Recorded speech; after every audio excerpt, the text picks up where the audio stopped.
We're changing it up a little bit to build a fairy garden. And look, our first visitor.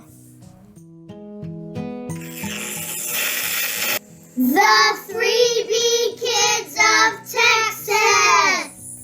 This was the very first stuff we ever did for the fairy town. This is the donut shop. This is the fairy mansion. It'll probably be used for the fairy queen and king. This is the fairy bath / pool. This is a fairy reading.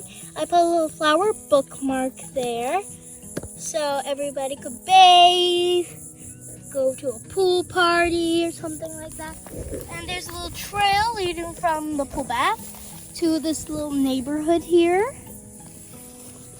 All the way to the fairy park. We still need to build that. And all the way to that little fairy house.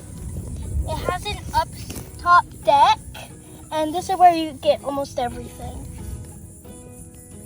This is the school. It says God Bless America, and there's for pretend many rooms for many kids, and it can take any ages.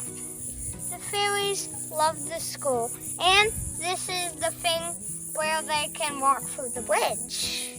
This is a fairy zip line for fairies, and if they fall, they'll just fly. So